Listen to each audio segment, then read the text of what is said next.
नमस्कार प्रिय दर्शकों, एक बार और आपका स्वागत है। प्रिय दर्शकों, इस दुनिया में भाई भाई का दुश्मन क्यों बन जाता है?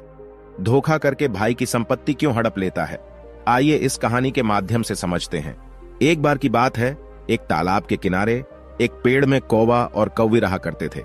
कौवा कौवी के पास बैठी हुई थी तो कौवी ने कौवा से पूछा, मैं जंगल से उड़ते हुए आ रही थी तो मैंने देखा कि भाई भाई की जान का दुश्मन बना हुआ है। भाई भाई की संपत्ति हड़पने में लगा हुआ है। भाई भाई की पत्नी को छीनने में लगा हुआ है। एक भाई दूसरे भाई को धोखा देने में लगा हुआ है। हे स्वामी, जब मैंने ये नजारा देखा तो मेरा मन विचलित हो गया। इसीलिए मैं आपसे 2 प्रश्न पूछना चाहती हूं। यदि आप मेरे प्रश्नों का उत्तर देकर मेरे मन को संतुष्ट कर दें तो आपकी बड़ी कृपा होगी। फिर कौवा कौवी से कहता है, हे प्रिय, ठीक है, तुम अपने दोनों प्रश्न बताओ।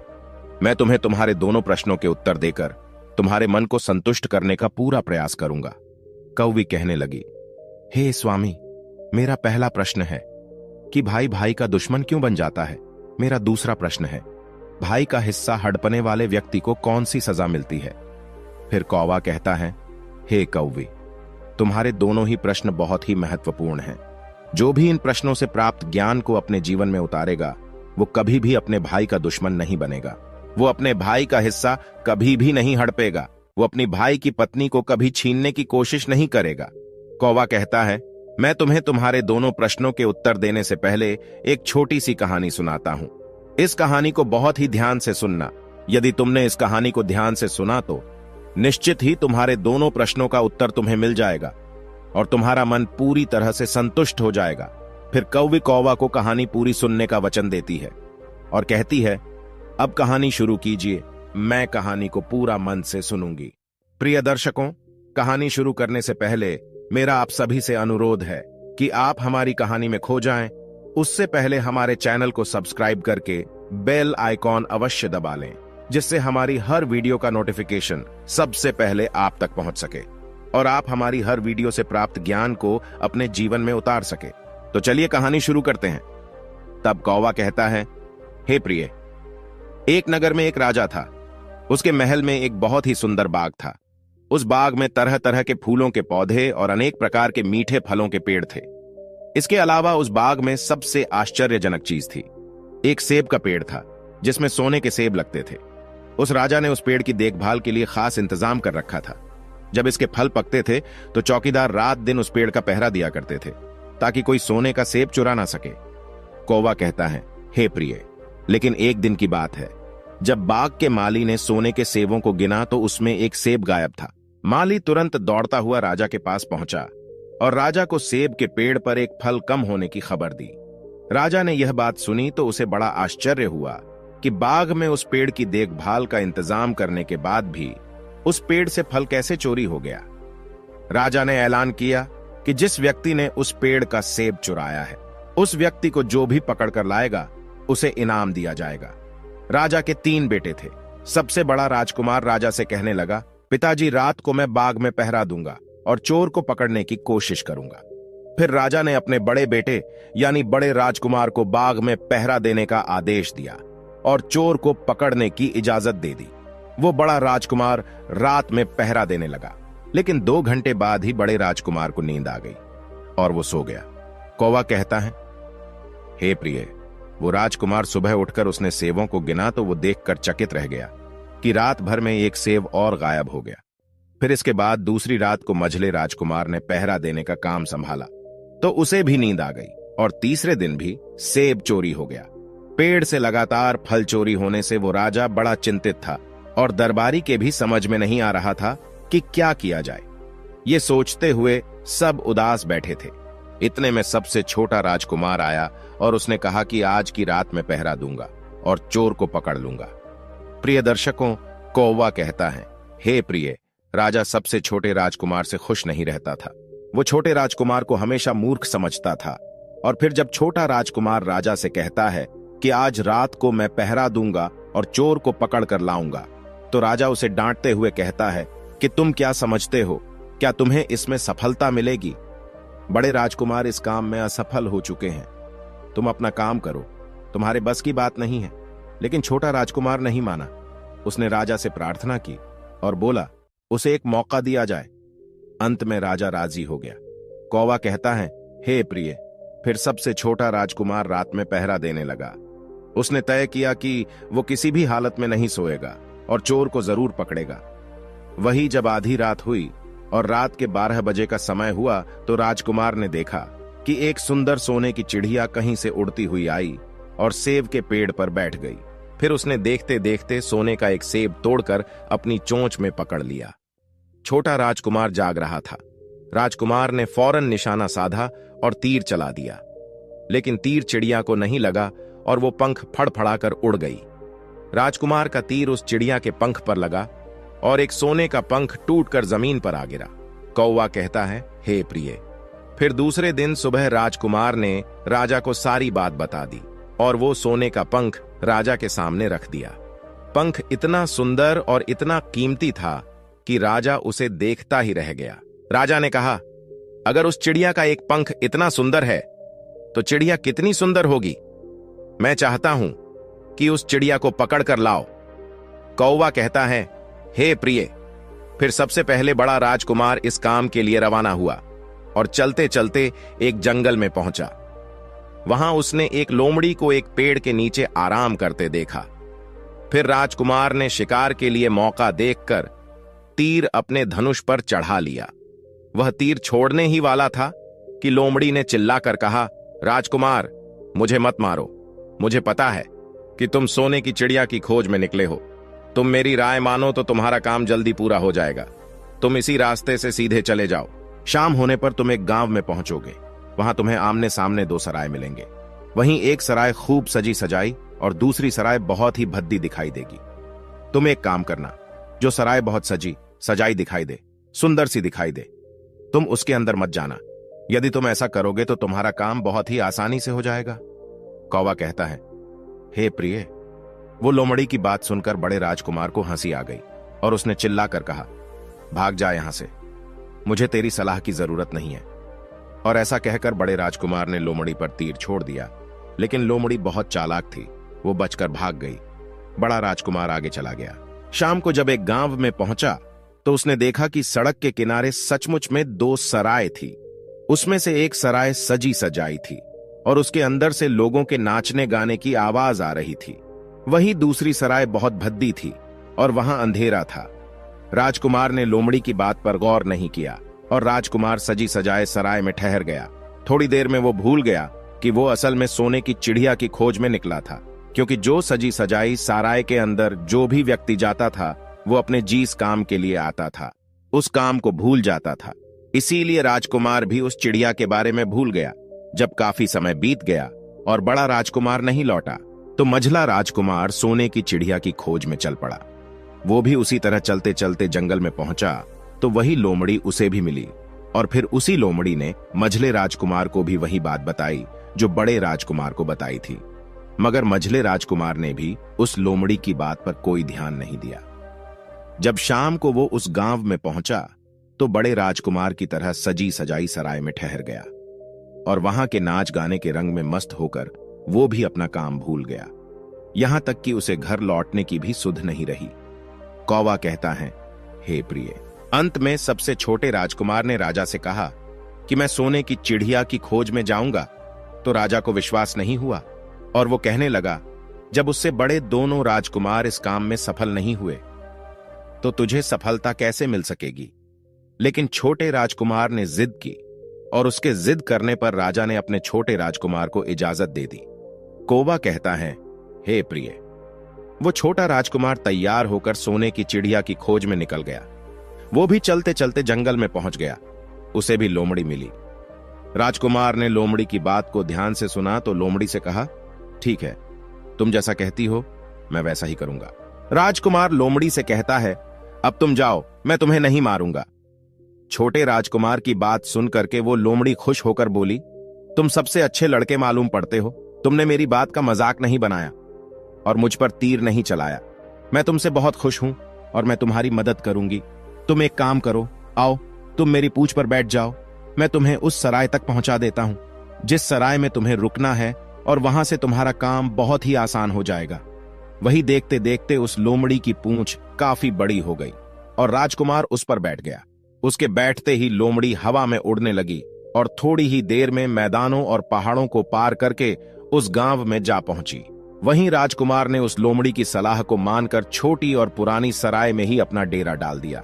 वो सजी सजाई सराय में नहीं गया और उस दूसरी सजी सजाई सराय से काफी दूर रहा। कौवा कहता है, हे प्रिय। फिर दूसरे दिन सुबह उठ करके जब वो आगे बढ़ा तो कुछ दूर चलने पर उसे वो लोमड़ी फिर से रास्ते में मिल गई। लोमड़ी ने उससे कहा, अब मैं तुम्हें बताती हूँ कि आगे तुम्हें क्या करना है। लोमड़ी ने कहा, तुम सीधे चलो। आगे चलने पर तुम्हें एक बहुत बड़ा किला मिलेगा जिस पर सिपाही पहरा देते होंगे। तुम सिपाहियों से डरना नहीं और सीधे अंदर चले जाना, क्योंकि उस समय वो सिपाही सो रहे होंगे और तुम बेधड़क होकर किले में घुसते जाना और उनके कमरों को पार करते हुए उस जगह पर पहुंच जाना जहां लकड़ी के एक मामूली पिंजरे में सोने की चिड़िया बंद होगी, और वहां पर पहुंच करके तुम चिड़िया को पिंजरे से सहित उठाकर किले से बाहर ले आना। लेकिन एक बात याद रखना, चिड़िया के पिंजरे के पास ही एक बहुत सुंदर सा सोने का पिंजरा भी तुम्हें दिखाई देगा। तुम भूल कर भी उस सोने की चिड़िया को सोने के पिंजरे में मत रखना। तुम उसमें रखने की कोशिश करोगे तो बाद में पछताओगे। और फिर ऐसा कहकर लोमड़ी ने राजकुमार को फिर से अपनी पूंछ पर बिठाया और थोड़ी ही देर में उस किले के पास पहुंचा दिया। कौवा कहता है, हे प्रिय। अब राजकुमार ने किले के पास जाकर देखा कि सचमुच उसके पहरेदार सो रहे थे, और फिर छोटा राजकुमार बिना डरे हुए सीधा महल में घुस गया और थोड़ी ही देर के बाद उस कमरे में जा पहुंचा जहां सोने की चिड़िया एक पिंजरे में बैठी हुई थी। उस पिंजरे के पास ही सोने के 3 सेब पड़े हुए थे। फिर तो उन तीनों सेबों देखकर राजकुमार ने फौरन पहचान लिया कि ये तीनों सोने के सेब उसके पिता के बाग के ही हैं। सोने की चिड़िया इतनी सुंदर थी कि राजकुमार उस चिड़िया को देखता ही रह गया, और वह उस चिड़िया को उठाकर लाने ही वाला था कि उसकी नजर पास ही पड़े एक सुंदर से पिंजरे पर पड़ गई। वह पिंजरा बहुत ही सुंदर था और उसमें तरह तरह के कीमती पत्थर जड़े हुए थे। और फिर उस सुंदर सोने के पिंजरे को देखकर छोटे राजकुमार के मन में लालच आ गया और उसने सोने की चिड़िया के लिए वही पिंजरा ठीक समझा। और राजकुमार लोमड़ी की बात को भूल गया कि उसने सोने के पिंजरे को छूने के लिए मना किया था। मगर राजकुमार लोमड़ी की बात भूलकर और उसने सोने की चिड़िया को लकड़ी के पिंजरे से निकालकर उस सोने के पिंजरे में बंद कर दिया। लेकिन नए पिंजरे में आते ही वो सोने की चिड़िया जोर जोर से शोर मचाने लगी और राजकुमार पिंजरे को उठाकर कमरे से बाहर भी नहीं निकल पाया था, क्योंकि चिड़िया के शोर मचाने पर उसकी आवाज से सिपाही कमरे में पहुंच गए और उन्होंने राजकुमार को पकड़ लिया। कौवा कहता है, हे प्रिय। फिर राजकुमार को अपनी भूल का पता चला। उसे याद आया कि लोमड़ी ने उसे क्या कहा था। लेकिन अब क्या हो सकता था। सिपाही उस छोटे राजकुमार को पकड़कर राजा के दरबार में ले गए। जाके पूछने पर राजकुमार ने सारी बात राजा को बता दी। फिर राजकुमार की बात को सुनकर राजा ने कहा, तुम मेरे महल में चोरी करने के लिए घुसे थे। मैं तुमको माफ नहीं कर सकता। तुम्हें फांसी की सजा दी जाएगी, लेकिन मैं तुम्हें एक मौका दे सकता हूं। अगर तुम मेरे लिए सोने का घोड़ा लाकर दो तो मैं तुम्हें ना सिर्फ छोड़ दूंगा बल्कि सोने की चिड़िया भी तुमको दे दूंगा। राजकुमार को अपनी जान बचाने के लिए राजा की शर्त माननी पड़ी और वो सोने के घोड़े की तलाश में निकल पड़ा। वो किले के बाहर जाने पर छोटे राजकुमार ने देखा कि लोमड़ी उसका इंतजार कर रही है, और फिर उसने लोमड़ी को सारी बातें बताई तो लोमड़ी ने निराश होते हुए कहा कि मैं अब तुम्हारी कोई मदद नहीं करूंगी। तुमने मेरे कहने के अनुसार काम नहीं किया। मैंने जिस तरह से कहा था, अगर तुम उस तरह से काम करते तो मुसीबत में नहीं फंसते और सोने की चिड़िया भी तुम्हारे हाथ में होती। कौवा कहता है, हे प्रिय। वो राजकुमार बोला, मुझे माफ कर दो, मुझसे गलती हो गई। मेरा काम तुम्हारी सहायता के बिना नहीं चलेगा। मुझे राजा ने सोने का घोड़ा लाने के लिए कहा है, वरना वो मुझे फांसी पर चढ़ा देगा। वो राजकुमार की बात को सुनकर लोमड़ी ने कहा, खैर मैं तुम्हें माफ करती हूं। अब तुम ऐसा करो, मेरी पूंछ पर बैठ जाओ। फिर लोमड़ी कहने लगी, चले चलो, कुछ दूर जाने पर तुम्हें एक दूसरा किला मिलेगा। इस किले की घुड़साल में तुम्हें सोने का घोड़ा बंधा हुआ मिलेगा। महल के नौकर चाकर सब सो रहे होंगे। तुम चुपचाप जाना और घोड़े को खोल लेना। लेकिन एक बात याद रखना, वहां घोड़े के पास में ही घोड़े पर कसने के लिए 2 जीन रखी होगी। उनमें से एक तो बहुत पुरानी चमड़े की जीन होगी और दूसरी सोने की जीन होगी। तुम सोने की जीन को छूना भी मत और उस घोड़े पर पुरानी चमड़े की जीन को कसकर सवार हो जाना और उसे दौड़ाते हुए किले से बाहर चले आना। वही लोमड़ी की बात सुनकर छोटे राजकुमार ने वादा किया कि वो ठीक वैसा ही करेगा। और फिर लोमड़ी ने उस छोटे राजकुमार को अपनी पूंछ पर बैठाया और कुछ ही देर में उस किले के पास पहुंचा दिया। वहीं किले के पास पहुंचते ही लोमड़ी ने राजकुमार को उतारा और फिर वहां से चली गई। राजकुमार सीधा फटाक से किले में घुस गया। अंदर जाकर उसने देखा कि वहां के सभी नौकर चाकर सोए हुए थे और फिर थोड़ी ही देर में वो किले की घुड़साल में पहुंच गया। राजकुमार ने पास जाकर देखा तो वो घोड़ा सचमुच सोने का था। ऐसा सुंदर घोड़ा उसने सपने में भी नहीं देखा था। राजकुमार ने आगे बढ़कर उस सोने के घोड़े को खोल लिया। जब वो बाहर निकलने लगा तो उसकी नजर एक कोने में पड़ी सोने की जीन पर पड़ी। वो जीन बहुत ही सुंदर थी। उसमें हीरे मोती जड़े हुए थे। उसके पास ही एक फटी पुरानी चमड़े की जीन पड़ी हुई थी। वो राजकुमार सोचने लगा कि इतने सुंदर घोड़े पर यह पुराने चमड़े की जीन कसना राजकुमार को शोभा नहीं देगा। और फिर ऐसा सोच करके वो राजकुमार सोने की जीन को उठा लेता है और घोड़े पर कसना शुरू कर देता है। फिर जैसे ही घोड़े की पीठ पर वो सोने की जीन को कसता है, वैसे ही घोड़ा जोर जोर से हिनहिनाने लगा और किले के नौकर चाकर जाग जाते हैं। वहीं थोड़ी ही देर में राजकुमार को पकड़ लिया जाता है। कौवा कहता है, हे प्रिय। राजकुमार को सिपाहियों ने हाथ बांधकर अपने राजा के सामने पेश किया। राजकुमार की सारी बातें राजा ने सुनकर कहा, तुमने मेरे घोड़े को चुराने की कोशिश की है, इसलिए तुम्हें फांसी की सजा दी जाएगी। लेकिन अगर तुम मेरा एक काम कर दो तो मैं तुम्हें छोड़ सकता हूं। फिर राजकुमार ने कहा, आप महाराज बताओ, मैं आपका हर काम करने को तैयार हूं। तो राजा ने कहा, यहां से कुछ ही दूरी पर एक महल है, उसमें बहुत सुंदर राजकुमारी रहती है। अगर तुम अपनी जान बचाना चाहते हो तो उस राजकुमारी को मेरे पास लेकर आओ। यदि तुम ऐसा कर दोगे तो मैं तुम्हें इनाम में ये सोने का घोड़ा दे दूंगा। कौवा कहता है, हे प्रिय। बेचारा राजकुमार वो फिर से एक नई मुसीबत में फंस गया। उसे मजबूर होकर राजा की शर्त माननी पड़ी। अब वो सोने के महल की खोज में निकल पड़ा। कुछ दूर चलने पर उसे वो लोमड़ी फिर मिल गई। पता नहीं उस लोमड़ी को सारी बातें कैसे मालूम हो गई थी और वो कहने लगी, देखा तुमने, इस बार भी मेरी बात नहीं मानी। मेरी बात मान जाते तो इस नई मुसीबत में नहीं फंसते। खैर, मुझे तुम पर दया आ रही है, मैं तुम्हारी मदद फिर करूंगी। चलो, तुमको सोने के महल के पास पहुंचा देती हूं। तुम महल के बाहर ही कहीं पर छुपे रहना। जब महल में से शाम के समय राजकुमारी तालाब में नहाने के लिए बाहर आए तो तुम आगे बढ़कर उसका हाथ पकड़ लेना और डरना नहीं। जैसे ही तुम उस राजकुमारी को छुओगे, राजकुमारी तुम्हारे साथ आने के लिए राजी हो जाएगी। लेकिन एक बात याद रखना, तुम उसको वहां से सीधे अपने साथ ले आना। उसे वापस महल में मत जाने देना। वो राजकुमारी तुमसे कहेगी कि मैं अभी अपने माता पिता से मिलकर आती हूं, लेकिन तुम उसकी बातों में मत आना, वरना फिर से मुसीबत में फंस जाओगे। कौवा कहता है, हे प्रिय। फिर ऐसा कहते हुए लोमड़ी ने फिर से उस छोटे राजकुमार को अपनी पूंछ पर बिठा लिया और देखते ही देखते वो लोमड़ी हवा में उड़ती हुई कुछ देर के बाद उस सोने के महल के पास जा पहुंची। वहीं महल के पास पहुंचते ही राजकुमार एक पेड़ की आड़ में छुपकर बैठ गया। शाम को जब राजकुमारी नहाने के लिए किले से बाहर आई तो राजकुमार ने हिम्मत करके आगे बढ़कर उसका हाथ पकड़ लिया।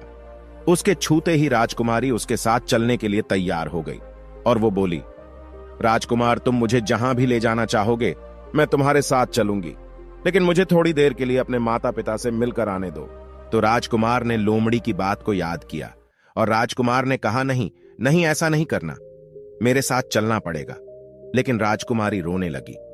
इतनी सुंदर राजकुमारी थी कि राजकुमार उस राजकुमारी का रोना नहीं देख सका और उसका मन पिघल गया।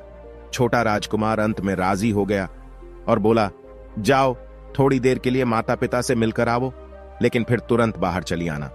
कौवा कहता है, हे प्रिय। लेकिन राजकुमारी ने जैसे ही किले में कदम रखा, किले के पहरेदार जाग गए और उन्होंने राजकुमार को पकड़ लिया। वहीं राजकुमार बहुत पछताया, लेकिन अब क्या हो सकता था। सिपाहियों ने उसे अपने राजा के सामने पेश किया। राजा बहुत निराश था। उसने उसी वक्त आदेश दिया कि इस राजकुमार को फौरन फांसी पर चढ़ा दिया जाए। फिर तो फांसी का आदेश सुनने के बाद में राजकुमार रोने लगा, गिड़गिड़ाने लगा। इस पर राजा ने थोड़ी देर सोच विचार किया और कहा, मैं अपना आदेश वापस नहीं ले सकता, लेकिन अगर तुम मेरा एक काम कर दो तो तुम्हारी जान बच सकती है।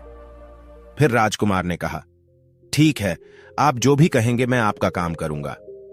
तो राजा ने कहा, हमारे किले के ठीक सामने एक बहुत बड़ा पहाड़ है। इसके कारण हमारे किले की सुंदरता नष्ट होती है। अगर तुम 8 दिन में इस पहाड़ को खोदकर साफ कर दो तो हम तुम्हें क्षमा कर देंगे और राजकुमारी का विवाह भी तुम्हारे साथ कर देंगे। वही राजकुमार किले के बाहर आकर पहाड़ को देखने लगा। उसके हाथ में एक छोटी सी कुदाली थी। उसके समझ में नहीं आ रहा था कि इतना बड़ा पहाड़ आखिर वो 8 दिन में कैसे खोद सकेगा। फिर भी राजकुमार अपनी जान बचाने के लिए उस पहाड़ को खोदना शुरू करता है। धीरे धीरे 7 दिन बीत गए। इतने दिन तक लगातार खोदने पर भी पहाड़ का सिर्फ एक कोना नहीं खोद सका। कौवा कहता है, हे प्रिय। राजकुमार अंत में दुखी होकर बैठ गया। उसे अब अपने आप पर बहुत अधिक क्रोध आ रहा था और मन ही मन में कह रहा था कि अगर मैंने लोमड़ी की बात मान ली होती तो कितना अच्छा होता। लोमड़ी ने मुझे हर बार सही सलाह दी और मैं हर बार उसका कहना ना मानकर नई नई मुसीबत में फंसता गया। कौवा कहता है, हे प्रिय। राजकुमार इस तरह सर झुकाए बैठा था कि अचानक उसे अपने पैरों के पास उस लोमड़ी की पूंछ हिलती दिखाई दी। फिर उसने नजर उठाकर देखा तो सचमुच वही लोमड़ी खड़ी थी। फिर लोमड़ी ने मुस्कुराते हुए कहा, क्यों, क्या हाल है? इस बार तो तुम्हारी मदद करने की मेरी जरा भी इच्छा नहीं थी, लेकिन मैं 7 दिन से तुमको पहाड़ खोदते हुए देख रही हूं। मुझे तुम पर दया आ गई और मैं तुम्हारी मदद के लिए चली आई। जाओ, तुम बहुत थक गए हो, सो जाओ। मैं थोड़ी ही देर में तुम्हारा काम पूरा कर दूंगी। और फिर इस बार राजकुमार ने तय कर लिया था कि अब वो लोमड़ी जैसा कहेगी वो वैसा ही करेगा। और फिर चुपचाप उठ करके वो राजकुमार एक तरफ सोने के लिए चला गया। वहीं थोड़ी ही देर में राजकुमार को नींद आ गई और सुबह जब वो सो करके उठा तो उसे अपनी आंखों पर विश्वास नहीं हो रहा था। वहां कहीं भी पहाड़ का नामो निशान नहीं था और महल का सुंदर दृश्य दिखाई दे रहा था। फिर तो राजकुमार सीधा राजा के पास पहुंचा। राजा उसके काम से बहुत खुश था। उसने तुरंत ही अपने वादे के अनुसार राजकुमारी के साथ उसका विवाह कर दिया। जब राजकुमार उस सुंदर राजकुमारी के साथ में कुछ दूर चला तो उसे रास्ते में फिर वही लोमड़ी मिली। लोमड़ी कहने लगी, बधाई हो राजकुमार। राजकुमारी के साथ तुम्हें देख करके मुझे बड़ी खुशी हो रही है, लेकिन अब तुम्हें सोने का घोड़ा और सोने की चिड़िया भी प्राप्त करनी चाहिए, क्योंकि वे दोनों चीज तुम्हारे ही लायक हैं और तुम उन्हें आसानी से प्राप्त कर सकते हो। कौवा कहता है, हे प्रिय। फिर राजकुमार बोला, लेकिन भला मुझे सोने का घोड़ा और सोने की चिड़िया कैसे मिल सकती है? मैं तो इस राजकुमारी को भी उस राजा के लिए लेकर जा रहा हूं जिसने राजकुमारी के बदले में मेरी जान बख्शी थी। फिर लोमड़ी कहने लगी, नहीं राजकुमार, तुम ऐसा काम कभी मत करना। इस राजकुमारी के साथ में तुम्हारा विवाह हुआ है, अब यह सिर्फ तुम्हारी है। अगर तुम मेरे कहने के अनुसार काम करो तो तुम्हें सोने का घोड़ा और सोने की चिड़िया भी मिल जाएगी। तुम सबसे पहले इस राजकुमारी को लेकर सोने के घोड़े वाले राजा के पास जाओ। राजा जब राजकुमारी को देखेगा तो खुश हो जाएगा और खुश होकर वह तुमको सोने का घोड़ा दे देगा। फिर तुम घोड़े पर सवार हो जाना और सवार होकर के सबसे विदा लेना। वहीं राजकुमारी से तुम बाद में विदा लेना। और जैसे ही तुम राजकुमारी के पास पहुंचो तो तुम हाथ पकड़कर घोड़े के ऊपर खींच लेना और घोड़े को दौड़ा देना, क्योंकि सोने का घोड़ा इतना तेज दौड़ता है कि दुनिया का तेज से तेज घोड़ा भी उसकी बराबरी नहीं कर सकता है। जाओ, तुम पहले इतना काम पूरा करो। इसके बाद आगे क्या करना है, बात का काम मैं बाद में बताऊंगा। जब तुम घोड़ा और राजकुमारी को लेकर आओगे तो तुम्हें वहां आगे मैं रास्ते में फिर मिलूंगी। कौवा कहता है, हे प्रिय। राजकुमार ने ठीक वैसा ही किया जैसा लोमड़ी ने उससे कहा था। जब सोने के घोड़े वाले राजा ने खुश होकर उसे इनाम में सोने का घोड़ा दिया तो राजकुमार उस पर सवार हो गया और सबसे विदा लेने लगा। अंत में वो राजकुमार राजकुमारी को उठाकर घोड़े पर बैठाकर घोड़े को तेजी से दौड़ाता हुआ किले से बहुत दूर निकल गया। वहीं रास्ते में एक पेड़ के नीचे लोमड़ी उसका इंतजार कर रही थी और उसे देखकर लोमड़ी बोली, शाबाश, अब तुम सोने की चिड़िया भी प्राप्त कर लो। जब तुम सोने की चिड़िया वाले राजा के पास पहुंचेंगे तो वो इस घोड़े को देख करके बहुत ही खुश होगा। तो तुम उससे कहना कि पहले सोने की चिड़िया का पिंजरा मेरे हाथ में दे दो, तब मैं ये घोड़ा तुमको दूंगा। फिर जैसे ही राजा जब वो पिंजरा तुम्हारे पास लाए तो तुम पिंजरा उसके हाथ से छीन लेना और घोड़े को दौड़ा देना। बस ऐसे चिड़िया तुमको मिल जाएगी और कोई तुम्हें पकड़ भी नहीं सकेगा। कौवा कहता है, हे प्रिय। इस बार भी राजकुमार ने ठीक वैसा ही किया जैसा लोमड़ी ने बताया था और वो राजकुमारी के साथ ही घोड़े पर बैठा रहा। और जब राजा ने उसके हाथ में सोने की चिड़िया का पिंजरा दिया तो उसने तुरंत घोड़े को वहां से भगा दिया। सोने का घोड़ा हवा से बातें करने लगा। वहीं कुछ दूर चलने पर लोमड़ी फिर उसे मिल गई। राजकुमार ने उससे कहा, तुमने मेरी बहुत बड़ी मदद की है। तुम्हारी वजह से मुझे न सिर्फ सोने की चिड़िया मिली बल्कि सोने का घोड़ा और इतनी सुंदर राजकुमारी भी मिल गई। बताओ, मैं तुम्हें क्या इनाम दूं? मैं तुमको कुछ ना कुछ देना चाहता हूं। फिर राजकुमार की बात को सुनकर वो लोमड़ी कहने लगी, अगर तुम खुश हो तो मेरा एक काम कर दो। तुम मुझ पर एक तीर चला करके मुझे मार दो। इस समय तुम यही सबसे बड़ा काम मेरे लिए कर सकते हो। फिर लोमड़ी की बात सुनकर राजकुमार कहने लगा, भला ऐसा कैसे हो सकता है? तुमने मेरी इतनी मदद की है और मैं बदले में तुम्हें मार दूं? ऐसा कभी नहीं कर सकता। फिर तो ऐसा सुन करके वह लोमड़ी बहुत दुखी हुई और बोली, अगर तुम मेरा यह काम नहीं कर सकते हो तो फिर ठीक है, जाओ। लेकिन जाने से पहले तुम्हारी भलाई के लिए मैं तुम्हें 2 बातें बता रही हूं, हमेशा ध्यान रखना। पहली बात तो यह है कि कभी भी किसी भी कुएं की दीवार पर मत बैठना, और दूसरी बात, ऐसे लोगों के लिए कभी धन खर्च मत करना जिन्हें फांसी मिलने वाली हो। कौवा कहता है, हे प्रिय। फिर लोमड़ी की बात सुनकर राजकुमार बोला, तुम भी अजीब हो, तुम्हारी बातें मेरी समझ में नहीं आती हैं। भला मैं कभी कुएं की दीवार पर क्यों बैठूंगा और ऐसे आदमियों पर धन खर्च क्यों करूंगा जिनको फांसी दी जाने वाली हो? लेकिन लोमड़ी ने उसकी बात का कोई जवाब नहीं दिया और अलविदा कह करके लोमड़ी वहां से चली गई। कौवा कहता है, हे प्रिय। लोमड़ी के चले जाने के बाद में राजकुमार सोने का घोड़ा दौड़ाता हुआ आगे बढ़ा तो राजकुमारी उसके साथ बैठी हुई थी और सोने की चिड़िया का पिंजरा भी उसके हाथ में था। वहीं कुछ ही देर में राजकुमार उसे छोटे गांव में जा पहुंचा जिसमें वो दोनों सराय थी। गांव के लोग और खास तौर से बच्चे उसको देखने के लिए बाहर निकल कर आए। सोने के घोड़े पर इतनी सुंदर राजकुमार के साथ बैठी एक राजकुमारी को देख करके सभी सराय वाले चकित थे। इतने में ही राजकुमार ने देखा कि गांव के बगीचे में एक जगह बहुत से लोग जमा है और कुछ शोर हो रहा है। फिर राजकुमार के पूछने पर लोगों ने बताया कि वहां पर 2 आदमियों को फांसी देने की तैयारी हो रही है। फिर तो राजकुमार उन आदमियों से मिलने के लिए उधर को चल पड़ा और वहां पहुंचने पर उसने देखा कि वो 2 आदमी जिनको फांसी दी जाने वाली थी वो कोई और नहीं बल्कि उसके सगे बड़े भाई थे, जो सजी सजाई सराय में पहुंच गए थे और अपनी सुध बुद्ध खो बैठे थे। वहीं तरह तरह के बुरे काम करते थे और जुआ खेलते थे और जुए में बहुत सारा धन हार चुके थे। उन्होंने लोगों से बहुत सारा रुपए उधार ले लिया था और इन्हीं सब बातों से चीड़ करके गांव वाले उन दोनों बड़े राजकुमारों को फांसी पर चढ़ाने जा रहे थे। कौवा कहता है, हे प्रिय। भाई आखिरकार भाई होता है, छोटा राजकुमार ऐसा कैसे होने देता? उसने अपने बड़े भाइयों को बचाने के लिए वहां के लोगों से कहा, मुझसे रुपया ले लो और तुम इन लोगों को छोड़ दो। और फिर उसके बहुत विनती करने पर वहां के लोग राजी हो गए और उन्होंने उन दोनों आदमियों को रिहा कर दिया। वहीं राजकुमार अपने भाइयों को छुड़ाकर अपने महल की तरफ चल दिया। आगे कुछ दूर चलने पर जंगल में एक कुआं दिखाई दिया। फिर राजकुमार कुछ सोचकर राजकुमारी से कहता है, हम कुछ देर के लिए इस कुएं के पास आराम करते हैं और यहां पर ठंडा पानी पीने के बाद हम यहां से आगे के लिए प्रस्थान करेंगे। राजकुमार की बात सुनकर राजकुमारी मान गई। इधर राजकुमार लोमड़ी की दोनों बातों को भूल चुका था, जो कि लोमड़ी ने विदा के समय कहा था कि कभी भी घोड़े से उतरकर कुएं की दीवार पर मत बैठना और कभी भी ऐसे आदमियों की मदद मत करना जिनको फांसी लगने वाली हो। वही जैसे ही छोटा राजकुमार राजकुमारी के साथ में उस कुएं के किनारे पर बैठा, तब तक उसके दोनों बड़े भाई आ गए। जलने लगे, इसको तो सुंदर राजकुमारी मिल गई और इतना सारा धन भी मिल गया और पिताजी भी इसकी बुद्धिमानी की प्रशंसा करेंगे, इसकी घर में इज्जत बढ़ जाएगी। कल तक पिताजी इसे मूर्ख समझते थे, आज यही बुद्धिमान माना जाएगा। इसलिए दोनों भाइयों ने सलाह करके और मौका देखकर अपने छोटे भाई छोटे राजकुमार को कुएं में धकेल दिया और उसके बाद सोने का घोड़ा लेकर घोड़े पर राजकुमारी को बिठाकर सोने की चिड़िया का पिंजरा उठाकर वहां से चलते बने। और फिर इस प्रकार धन और राजकुमारी के लालच में बड़े दोनों भाइयों ने छोटे भाई को मौत के मुंह में धकेल दिया। फिर कुछ ही देर में दोनों बड़े राजकुमार अपने राज्य में लौट आए। घर लौटकर राजा से कहा, हम सोने की चिड़िया को पकड़कर लाए हैं। इसी चिड़िया ने हमारे बाग से सोने के सेब चुराए थे। हम ये सोने का घोड़ा और ये राजकुमारी लाए हैं। ये सब देखकर राजा बहुत खुश हुआ।